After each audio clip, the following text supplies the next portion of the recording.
بسم اللہ الرحمن الرحیم۔ السلام علیکم۔ میں امید کرتی ہوں آپ سب خیر و عافیت سے ہوں گے۔ میں ہوں سومیہ وسیم اور آج میں آپ کے ساتھ نبی کریم صلی اللہ علیہ وآلہ وسلم اور حضرت حلیمہ سعدیہ کا رلا دینے والا واقعہ بیان کروں گی۔ واقعہ بیان کرنے سے پہلے میری آپ سب سے گزارش ہے، اگر آپ نے میرا چینل سبسکرائب نہیں کیا تو چینل کو سبسکرائب کریں اور بیل آئیکن کو پریس کریں تاکہ آپ کو میرے لیٹسٹ ویڈیو کے نوٹیفیکیشن ٹائم پر ملتے رہیں۔ چلیں ویڈیو سٹارٹ کرتے ہیں۔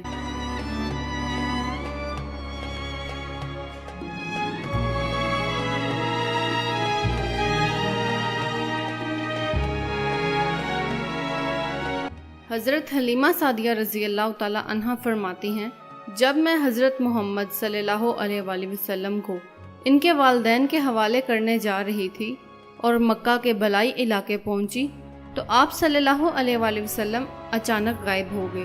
میں حواس باختہ ہو گئی۔ حلیمہ سعدیہ فرماتی ہیں، میں پریشانی کی حالت میں مکہ پہنچی۔ آپ کے دادا عبد المطلب کے پاس پہنچتے ہی میں نے کہا، میں آج رات حضرت محمد صلی اللہ علیہ وآلہ وسلم کو لے کر آ رہی تھی۔ جب میں بلائی علاقے میں پہنچی تو وہ اچانک کہیں گم ہو گئے۔ اب خدا کی قسم میں نہیں جانتی وہ کہاں ہیں۔ عبد المطلب یہ سن کر فوراً کعبہ کے پاس کھڑے ہو گئے۔ انہوں نے آپ کے مل جانے کی دعا کی، پھر آپ کی تلاش میں روانہ ہو گئے۔ ان کے ساتھ ورقہ بن نوفل بھی تھے۔ غرض دونوں تلاش کرتے کرتے تہامہ کی وادی میں پہنچے۔ ایک درخت کے نیچے انہیں ایک لڑکا کھڑا نظر آیا۔ اس درخت کی شاخیں بہت گھنی تھیں۔ حضرت عبد المطلب رضی اللہ تعالی عنہ نے پوچھا، لڑکے تم کون ہو؟ رسول اللہ صلی اللہ علیہ وآلہ وسلم چونکہ اس وقت کچھ قد نکال چکے تھے، اس لیے حضرت عبد المطلب رضی اللہ تعالی عنہ پہچان نہ سکے۔ آپ کا قد تیزی سے بڑھ رہا تھا۔ جواب میں آپ صلی اللہ علیہ وآلہ وسلم نے فرمایا، میں محمد بن عبداللہ بن عبد المطلب ہوں۔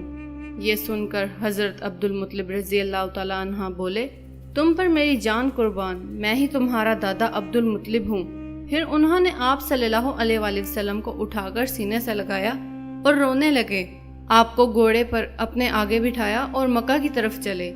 گھر آ کر انہوں نے بکریاں اور گائے ذبح کی اور مکے والوں کی دعوت کی۔ آپ کے مل جانے کے بعد حضرت حلیمہ سعدیہ رضی اللہ تعالی عنہ حضرت آمنہ رضی اللہ تعالی عنہ کے پاس آئیں تو انہوں نے پوچھا، حلیمہ اب آپ بچے کو کیوں لے آئی ہیں؟ آپ کی تو خواہش تھی کہ یہ ابھی آپ کے پاس اور رہے۔ انہوں نے جواب دیا، یہ اب بڑے ہو گئے ہیں اور اللہ کی قسم میں اپنی ذمہ داری پوری کر چکی ہوں۔ میں خوف محسوس کرتی ہوں کہیں انہیں کوئی حادثہ نہ پیش آ جائے۔ انہیں آپ کے حوالے کرتی ہوں۔ حضرت آمنہ رضی اللہ تعالی عنہ کو یہ جواب سن کر حیرت ہوئی، بولی، مجھے سچ سچ بتاؤ ماجرا کیا ہے؟ تب انہوں نے سارا حال سنایا۔ حضرت حلیمہ سعدیہ رضی اللہ تعالی عنہ دراصل کئی عجیب و غریب واقعات دیکھے تھے۔ ان واقعات کی وجہ سے وہ بہت پریشان ہو چکی تھیں۔ پھر سینہ مبارک چاک کیے جانے والا واقعہ پیش آیا تو وہ آپ کو فوری طور پر واپس لانے پر مجبور ہو گئی۔ وہ چند واقعات حضرت حلیمہ سعدیہ رضی اللہ تعالی عنہ اس طرح بیان کرتی ہیں، ایک مرتبہ یہودیوں کی ایک جماعت میرے پاس سے گزری۔ یہ لوگ آسمانی کتاب تورات کو ماننے کا دعویٰ کرتے تھے۔ میں نے ان سے کہا، لوگ میرے اس بیٹے کے بارے میں کچھ بتا سکتے ہیں؟ ساتھ ہی میں نے رسول اللہ صلی اللہ علیہ وآلہ وسلم کی پیدائش کے بارے میں انہیں تفصیلات سنائیں۔ یہودی تفصیلات سن کر آپس میں کہنے لگے، اس بچے کو قتل کر دینا چاہیے۔ یہ کہہ کر انہوں نے پوچھا، کیا یہ بچہ یتیم ہے؟ میں نے ان کی بات سن لی تھی کہ وہ ان کے قتل کا ارادہ کر رہے ہیں، تو میں نے جلدی سے اپنے شوہر کی طرف اشارہ کرتے ہوئے کہا، نہیں، یہ اس بچے کے باپ ہیں۔ تب انہوں نے کہا، اگر یہ بچہ یتیم ہوتا تو ہم ضرور اسے قتل کر دیتے۔ یہ انہوں نے اس لیے کہا کیونکہ انہوں نے پرانی کتابوں میں پڑھ رکھا تھا کہ ایک آخری نبی آنے والا ہے، ان کا دین سارے عالم میں پھیل جائے گا، ہر طرف ان کا بول بالا ہوگا، ان کی پیدائش اور بچپن کی یہ علامات ہوں گی اور یہ کہ وہ یتیم ہوں گے۔ اب چونکہ ان سے حلیمہ سعدیہ نے یہ کہہ دیا تھا کہ یہ بچہ یتیم نہیں، تو انہوں نے خیال کر لیا کہ یہ وہ بچہ نہیں۔ اس طرح انہوں نے اس بچے کو قتل کرنے کا ارادہ ترک کر دیا۔ اس طرح ان کے ساتھ یہ واقعہ پیش آیا۔ ایک مرتبہ وہ آپ کو عکاظ کے میلے میں لے گئی۔ جاہلیت کے دور میں یہاں بہت زیادہ مشہور میلہ لگتا تھا۔ یہ میلہ طائف اور نخلا کے درمیان لگتا تھا۔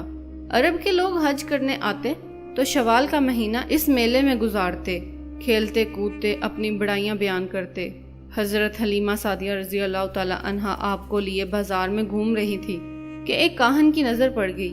اسے آپ کی نبوت کی علامات نظر آ گئیں۔ اس نے پکار کر کہا، لوگو اس بچے کو مار ڈالو۔ حضرت حلیمہ سعدیہ رضی اللہ تعالی عنہا اس کاہن کی بات سن کر گھبرا گئی اور جلدی سے وہاں سے چلی گئیں۔ اس طرح اللہ تعالیٰ نے رسول اللہ صلی اللہ علیہ وآلہ وسلم کی حفاظت فرمائی۔ میلے میں موجود لوگوں نے کاہن کی آواز سن کر ادھر ادھر دیکھا کہ کس بچے کو قتل کرنے کا کہہ رہا ہے، مگر انہیں وہاں کوئی بچہ نہ نظر آیا۔ اب لوگوں نے کاہن سے پوچھا، کیا بات ہے، آپ کس بچے کو مارنے کا کہہ رہے تھے؟ اس نے ان لوگوں کو بتایا، میں نے ابھی ایک لڑکے کو دیکھا ہے، معبودوں کی قسم وہ تمہارے دین کے ماننے والوں کو قتل کرے گا، تمہارے بتوں کو توڑ ڈالے گا اور تم سب پر غالب آ جائے گا۔ یہ سن کر آپ کی تلاش میں ادھر ادھر دوڑے لیکن ناکام رہے۔ حضرت حلیمہ سعدیہ رضی اللہ تعالیٰ عنہا آپ صلی اللہ علیہ وآلہ وسلم کو لیے واپس آ رہی تھی کہ ذی الحجاز سے ان کا گزر ہوا۔ یہاں بھی میلہ لگا ہوا تھا۔ اس بار ایک نجومی تھا۔ لوگ اس کے پاس اپنے بچوں کو لے کے آتے اور وہ بچوں کو دیکھ کر ان کی قسمت کے بارے میں اندازہ لگاتا تھا۔ حضرت حلیمہ سعدیہ رضی اللہ تعالیٰ عنہا نے اس کے نزدیک سے گزری تو نجومی کی نظر رسول پاک صلی اللہ علیہ وآلہ وسلم پر پڑی۔ نجومی کو آپ صلی اللہ علیہ وآلہ وسلم کی مہر نبوت نظر آ گئی اور اس کے ساتھ ہی آپ صلی اللہ علیہ وآلہ وسلم کی آنکھوں کی خاص سرخی اس نے دیکھ لی۔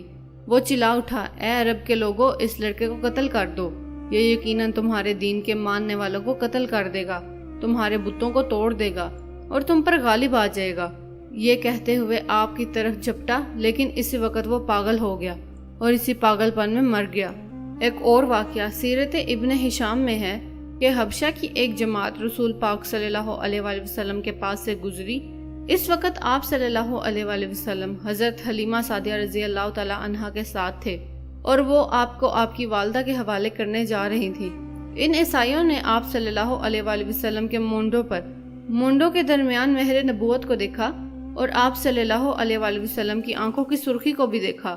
انہوں نے حضرت حلیمہ سعدیہ رضی اللہ تعالیٰ عنہا سے پوچھا، کیا اس بچے کو آنکھوں کو کوئی تکلیف ہے؟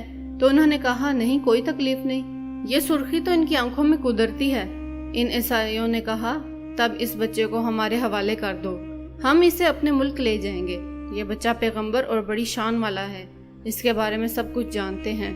حضرت حلیمہ سعدیہ رضی اللہ تعالیٰ عنہا سنتے ہی وہاں سے جلدی سے دور چلی گئی، یہاں تک کہ آپ صلی اللہ علیہ وآلہ وسلم کو آپ صلی اللہ علیہ وآلہ وسلم کی والدہ تک پہنچا دیا۔ ان واقعات کے بعد حلیمہ سعدیہ رضی اللہ تعالیٰ عنہا اور ان کے خامد حارث نے بھی یہی فیصلہ کیا کہ اب اس بچے کو اپنے پاس نہیں رکھنا چاہیے۔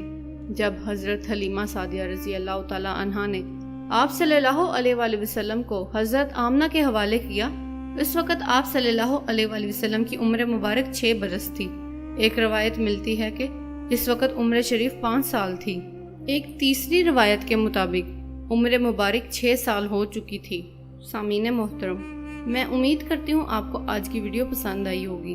ویڈیو پسند آئے تو ویڈیو کو لائک کیجیے، شیئر کیجیے اور چینل کو سبسکرائب کیجیے۔ آپ سے ملاقات ہوتی ہے انشاءاللہ جلد ہی۔